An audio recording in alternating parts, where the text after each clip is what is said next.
Hi my dear students, मैं आपका Ravi sir. चलिए देखिए, आज हम आपको जो ये 10th की केमिस्ट्री पढ़ा रहे हैं भैया।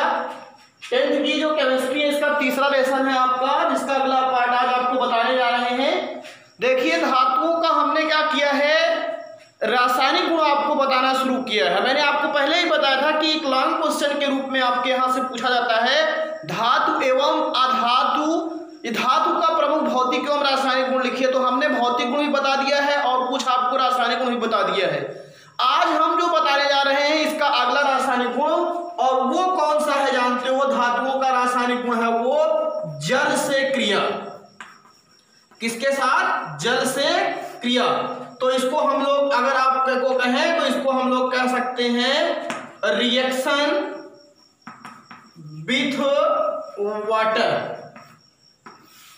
एक चीज थोड़ा सा हमारी बात को कंफर्म कीजिएगा कि अगर आपसे कोई कहेगा कि किसी भी विलयन की प्रकृति या कोई यौगिक की प्रकृति कैसे होती है, तो आपसे उसके लिए वाटर से रिएक्शन आप करा दिया करिए। मैंने पहले ही बताया था, साल्ट हाइड्रोलिसिस इंटर में पढ़ा जाता है तो वहां भी इस चीज को एकदम कंफर्म कराया जाता है कि अगर जल से हम क्रिया कराया करते हैं तो उसके नेचर को भी जानकारी कर सकते हैं, जान लीजिएगा। तो हम सबसे पहली चीज ये बता रहे हैं कि धातुएं जितनी भी हैं, प्रबल या सक्रिय, ये कह सकते हो जो सक्रिय धातुएं होती हैं वो सामान्य ताप पर जल से क्रिया कर लेती हैं। सक्रिय धातुएं जो होती हैं वो सामान्य ताप पर जल से क्रिया करके क्या बना लेती हैं? धातु हाइड्रोक्साइड और हाइड्रोजन गैस का निर्माण कर लेती हैं। और जो धातु हाइड्रोक्साइड होता है वो प्रबल क्षारक होता है। कैसा होता है? प्रबल क्षारक। इसीलिए कहा जाता है कि धातुओं का जो जलीय विलयन होता है, बहुत इंपॉर्टेंट चीज जान लीजिएगा, धातुओं का जो जलीय विलयन होता है उसकी प्रकृति कैसी होती है? क्षारीय होती है। क्यों क्षारीय होती है? क्योंकि धातुएं जो जल से क्रिया करती हैं तो धातु हाइड्रोक्साइड बनाती हैं, और वो जो धातु हाइड्रोक्साइड होता है वो प्रबल क्षारक होता है। इसीलिए धातुओं का जो नेचर हुआ करता है वो कैसे हुआ करता है, और इसका धातुओं का जो जलीय विलयन होता है वो आपका कैसा होता है? क्षारीय होता है। इस क्वेश्चन को बहुत इंपॉर्टेंट तौर पे रखिएगा। लेकिन कुछ ऐसी धातुएं हैं जो जल से क्रिया नहीं करती हैं, जैसे कॉपर है आपका, जान लीजिएगा, ये सब जल से साधारण ताप पर क्रिया नहीं करती हैं। तो इस चीज को भी आप लोग एकदम दिमाग में बैठा लीजिएगा तो ज्यादा अच्छा आपके लिए रहेगा, जान लीजिएगा। तो सबसे बढ़िया चीज आपके लिए यहां पे मैं बता रहा हूं, ध्यान दीजिएगा। इसका लैंग्वेज जो बताया जाता है, सक्रिय धातुएं जो एक्टिव मेटल है सामान्य ताप पर जो ये एक्टिव मेटल है जल से क्रिया करके, ध्यान दीजिएगा, जल से क्रिया करके जो भी होगा धात्विक हाइड्रोक्साइड, ये चीज ध्यान दीजिएगा, धात्विक हाइड्रोक्साइड, या इसी को हम लोग क्या कह सकते हो? प्रबल क्षारक। सक्रिय धातुएं सामान्य ताप पर जल से क्रिया करके धात्विक हाइड्रोक्साइड प्रबल क्षारक का निर्माण करती हैं, और हाइड्रोजन भी गैस निकलती है, लेकिन हम मेन प्रोडक्ट भी रखते हैं। कहने का मतलब कि प्रबल क्षारक का क्या किया करती हैं? निर्माण करती हैं। अतः इस बात को ध्यान दीजिए, यही से नोट करने वाली चीज, धातुओं का जलीय विलयन या जलीय विलयन कैसा होता है? क्षारीय होता है। अतः धातुओं का जलीय विलयन कैसा होता है? क्षारीय होता है। इस चीज को याद रखिएगा, जो धातुएं होती हैं इनका जो जलीय विलयन होता है वो कैसा होता है? आपका क्षारीय होता है। ये बात ध्यान दीजिए। अब जैसे मैं कोई किसी रिएक्शन की बात नहीं करता हूं, मैंने जैसे सोडियम लिया, सोडियम सबसे रिएक्टिव मेटल है, जान लीजिएगा। अब जैसे कई मेटल हो जाती है तो उनमें कौन ज्यादा रिएक्टिव है? सोडियम है, मैग्नीशियम है। तो इसके लिए ही आपको अभी पढ़ाएंगे आगे विद्युत रासायनिक श्रेणी या सक्रियता श्रेणी, वो चीज बहुत इंपॉर्टेंट होगी आपके लिए। अब यहां से ये क्या हो गया आपका? जल, H2O, ये एक्टिव मेटल है, ये आपका जल है। तो मैंने बताया क्या कि क्या बनेगा? धात्विक हाइड्रोक्साइड। धात्विक हाइड्रोक्साइड मतलब Na और ये रहेगा ही, और क्या बन जाएगा आपका OH। तो ये NaOH हो गया, और प्लस कौन सी गैस निकलती है, हाइड्रोजन गैस। अब आप इक्वेशन को बैलेंस कर लीजिए। देखिए यहाँ पे आप पहले 2 कर लीजिए, तो 2 हाइड्रोजन और ये 2, 4 हाइड्रोजन हो गया, तो 2 दूना 4 हाइड्रोजन। अब 2 सोडियम है, तो यहाँ पे भी क्या कर दीजिए, 2 सोडियम। अब देख लीजिए 2 सोडियम 2 सोडियम, 2 दूना 4 हाइड्रोजन, 2 हाइड्रोजन और 2 4 हाइड्रोजन, 2 ऑक्सीजन 2 ऑक्सीजन। तो इस तरीके से ये पहला एग्जाम्पल हुआ। ऐसे आप दूसरा भी एग्जाम्पल ले सकते हो। दूसरा एग्जाम्पल में जैसे आप यहाँ मैग्नीशियम रख सकते थे, मैग्नीशियम के बाद यहाँ पे H2O जल, क्योंकि धातु है वो भी जल से क्रिया करोगे। तो धात्विक हाइड्रोक्साइड का मतलब बनेगा क्या, Mg। और मैग्नीशियम हाइड्रोक्साइड का फार्मूला क्या होता है, देखो फार्मूला कैसे बनाया जाता है मैंने बताया। मैं यहाँ लिख लेता हूँ मैग्नीशियम और हाइड्रोक्साइड का मतलब OH। मैग्नीशियम की वैलेंसी 2 और हाइड्रोक्साइड की है, तो इसका मल्टीप्लिकेशन इसके साथ, इसका मल्टीप्लिकेशन इसके साथ। अब जब यहाँ पे इसका इसके साथ हुआ तो ये तो रहा Mg ही, लेकिन अब इस पे गया तो यहाँ पूरा OH और फिर ऐसे लिख देते हैं होल ट्वाइस। इसका मतलब ये O और H में दोनों में गुणा है, तो ये हो जाएगा MgOH का होल ट्वाइस और प्लस क्या हो जाएगा H2। अब यहाँ पे आप 2 बढ़ा दीजिए, क्योंकि 2 हाइड्रोजन 2 4 हाइड्रोजन। अब 2 दूना 4 हाइड्रोजन, 2 यहाँ पे 2 4 हाइड्रोजन, 2 ऑक्सीजन बराबर है। तो ये आपकी क्या हो गई, मैग्नीशियम, क्या हो गई आपकी मैग्नीशियम, और ये क्या है आपका जल, और ये क्या है बताइए आपका मैग्नीशियम हाइड्रोक्साइड। क्या है आपका ये मैग्नीशियम हाइड्रोक्साइड, और ये आपका क्या है हाइड्रोजन गैस। कौन सी गैस निकल रही है, हाइड्रोजन गैस निकल रही है। तो इस तरीके से आपको यहां से हमने बता दिया कि आप इस तरीके से बता सकते हो कि धातुएं जो होती हैं इनका जो जल से जब अपक्रिया कराया जाता है तो क्या बना किया करता है, धात्विक हाइड्रोक्साइड, और ये फिर क्या हुआ करता है आपका हाइड्रोजन गैस बाहर होती है। ऐसे ही एक और अगर आप लिखना चाहते हो तो आप लिख लीजिए, लोहे की बात करते हैं C। अभी जो आयरन हुआ करता है, लोहा होता है, आपने बताया था मैंने आपको कि अगर लोहे को ऐसे वायु में खुला रख दीजिए जिसके ऊपर एक क्या होता है, भूरे रंग की परत जम जाती है, और वो जो भूरे रंग की परत जमती है वो फेरिक ऑक्साइड हुआ करती है, और उसी फेरिक ऑक्साइड को ही हम लोग क्या कहा करते हैं, जंग कहते हैं। तो एक तरीके से आप कह सकते हो आयरन जो हुआ करता है ये जब जल से क्रिया करता है तो फेरिक ऑक्साइड बनाता है। क्या बनाता है, फेरिक ऑक्साइड। आयरन या इसी को क्या कहते हो, लोहा की अभिक्रिया, ये रिएक्शन इन NCERT का जान लीजिए, अभिक्रिया जल के साथ करने पर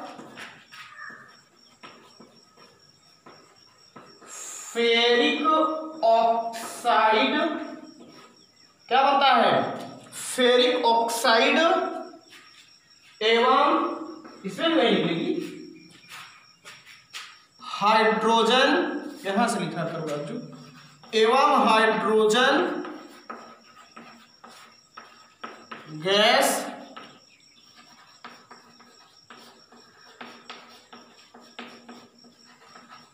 प्राप्त होती है। यह है आपकी Fe मतलब आयरन प्लस H2O।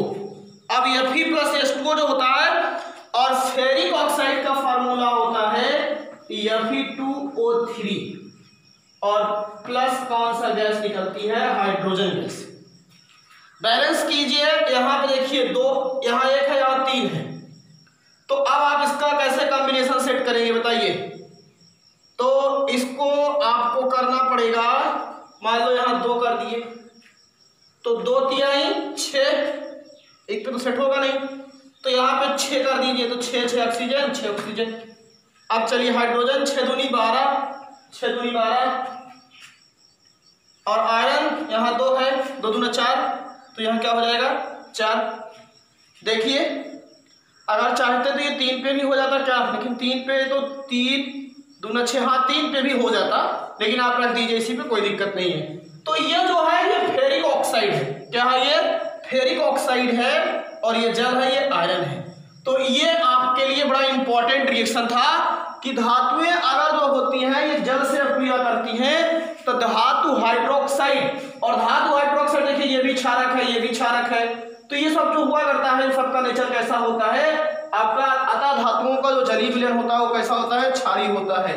लेकिन आपको मैं बता रहा हूं, ध्यान दीजिएगा, आगे यहीं पे स्टार बना के लिखने लायक चीज है कि कुछ धातुएं हैं वो जल से आपकी क्रिया नहीं करती है, स्टार बना करके, जैसे कॉपर, एल्युमिनियम, सोना, चांदी, प्लेटिनम, ये आप देख लीजिए। कभी आप सोने को भी जंग लगते हुए देखे हैं? कभी नहीं, ये जान लीजिएगा। तो ये सब जो हुआ करती हैं धातुएं साधारण ताप पर जल से क्रिया नहीं करती। जैसी धातुएं साधारण ताप पर जल से क्रिया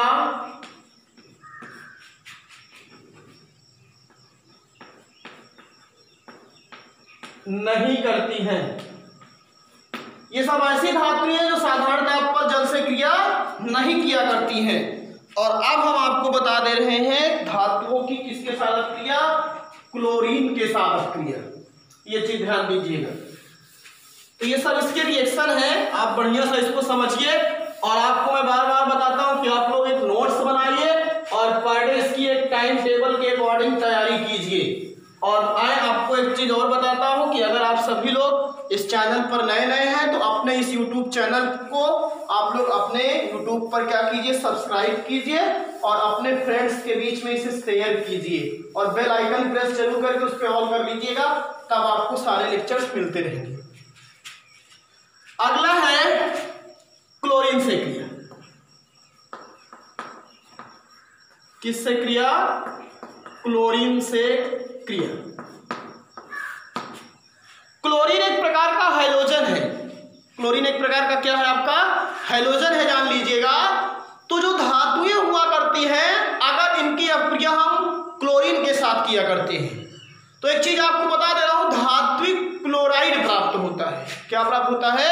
धात्विक क्लोराइड प्राप्त हुआ करता है। तो एकदम सीधा सीधा यहां पे लिखते हैं, धातुएं क्लोरीन, चाहे वो या कोई और हाइड्रोजन हो। अब यहाँ पे एक शब्द आया है नया नया, हाइड्रोजन।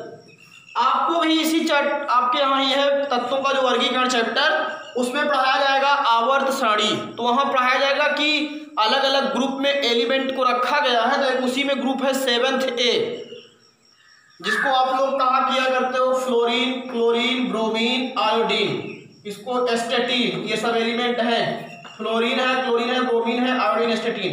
तो ये जितने भी एलिमेंट हैं ये 7th A में रखे गए हैं। इसको समझाएंगे तो एकदम समझ में आएगा वहां पे। और ये सब हाइड्रोजन कहलाते हैं। हाइड्रोजन क्यों कहलाते हैं? क्योंकि इन सब ज्यादा करके मात्रा में कहाँ पाए जाते हैं? समुद्र में। तो हाइलो माने होता है समुद्र, जन माने उत्पन्न होना। जो समुद्र में ज्यादा पाए जाते हैं उन्हीं को हाइड्रोजन कहते हैं। और ये आपके क्या हुआ करते हैं? समुद्र में से नमक कहाँ पाया जाता है? समुद्र में ही तो पाया जाता है, sodium chloride, bromide, iodine. Iodine में तो जान लीजिए नमक, वहीं आपका अगर आयोडीन जो होता है उसमें से एक होता है लेमिनेरिया शैवाल, वो आपके समुद्र में ही पाया जाता है। तो आपको मैं बता रहा हूं, ध्यान दीजिए, धातुएं क्लोरीन या हाइड्रोजन से क्रिया करके, कोई भी क्रिया करके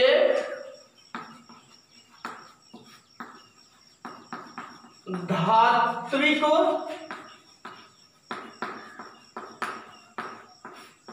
क्लोराइड या हाइलाइड, धात्विक क्लोराइड का निर्माण करती है। अब अगर हम इस रिएक्शन को लिखना चाहेंगे तो Na हो गया प्लस Cl2। यहां मतलब ये सब हमेशा गैस होती है किसके रूप में लिखी जाती हैं, तो ये हो जाएगा NaCl। बैलेंस कर दीजिए, यहाँ पे भी तो यहाँ पे भी, ये गैस है ना, इसके रूप में इसलिए इसको लिखा जाता है। तो ये हो गई आपकी सोडियम धातु और ये हो गया आपका सोडियम क्लोराइड, नमक। साल्ट सब है, जान लीजिए, सोडियम क्लोराइड या इसी को हम लोग कहते हैं नमक। ऐसे ही और है आपकी, जैसे मैग्नीशियम है, ये क्लोरीन से क्रिया करेगी, ये तो एकदम सीधा सीधा बना लेगी। MgCl2 बैलेंस ही नहीं करना पड़ेगा यहाँ पे। तो ये आपका बन गया क्या, मैग्नीशियम क्लोराइड। आप एल्युमिनियम ले लीजिएगा, पहला एग्जाम्पल्स, दूसरा एग्जाम्पल्स, तीसरा एग्जाम्पल्स, एल्युमिनियम प्लस Cl2। अब की बार बनेगा Al, एल्युमिनियम की वैलेंसी 3 होती है तो AlCl3। अब यहाँ 3 है, यहाँ 2 है, 3 और 2 का कॉम्बिनेशन कहाँ सेट होता है, 6 पे, तो 2 3 6, 3 दूना 6, अब 3 दूना 6, 3 दूना 6, 2 एल्युमिनियम, यहाँ 2 कर दीजिए। ये क्या हो गया आपका, एल्युमिनियम क्लोराइड। इस तरीके से आपके उस लॉन्ग क्वेश्चन का जो पूरा तरीका था वो मैंने आपको पूरा बता दिया। वो तरीका क्या था, धातु किसे कहते हैं, तो वे तत्व जो सामान्य अभिक्रिया में एक या एक से अधिक इलेक्ट्रॉन त्याग करके धन आयन बनाने का काम करते हैं, उसी को धातु कहते हैं। फिर धातुओं के भौतिक गुण आपको कठोरता बताना है, तन्यता बताना है, आघातवर्धनीयता बताना है, चालकता बताना है, धात्विक चमक बताना है, और फिर उसके बाद मैंने आज आपको बताया धात्विक चमक के बाद फिर क्या बताओगे, ऑक्सीजन से क्रिया हो ही गई थी आपकी, ऑक्सीजन से क्रिया, और फिर उसके आखिरी धात्विक चमक के बाद फिर आपको घनत्व बताना था उसमें, और घनत्व के बाद अब आ जाइए केमिकल प्रॉपर्टी में। केमिकल प्रॉपर्टी में ऑक्सीजन से क्रिया, हाइड्रोजन से क्रिया, अम्लों से क्रिया, किससे, ऑक्सीजन, फिर उसके बाद हाइड्रोजन से क्रिया, फिर अम्लों से क्रिया, फिर आपके किसके साथ ये बताया मैंने आज, जल से क्रिया, फिर आपके क्लोरीन से या हाइड्रोजन से क्रिया। तो ये सब जितनी भी रिएक्शन है सब आपको पूरा एकदम विधिवत याद करके जब आप पूरा कंपैक्ट करके लिखते हैं तो आपको ये लॉन्ग क्वेश्चन में 7 नंबर के क्वेश्चन में आपसे पूछा जाता है। तो मैंने एक पूरा आपको लॉन्ग क्वेश्चन समझाने का प्रयास किया। आई होप विधिवत आपको एकदम बढ़िया तरीके से क्लियर हुई होगी, बातें समझ में आई होंगी। और अब इसके बाद आगे वाले लेक्चर्स में आपको आधातु के बारे में पूरा पढ़ाया जाएगा। आधातु के पहले भौतिक गुण और फिर आधातुओं का फिर क्या पढ़ाया जाएगा, आपको केमिकल प्रॉपर्टी बताई जाएगी, फिर आधातु और धातु में अंतर। तो तब तक आप लोग इसको बढ़िया से देखिए और इसकी एक नोट्स बनाइए। थैंक यू, धन्यवाद।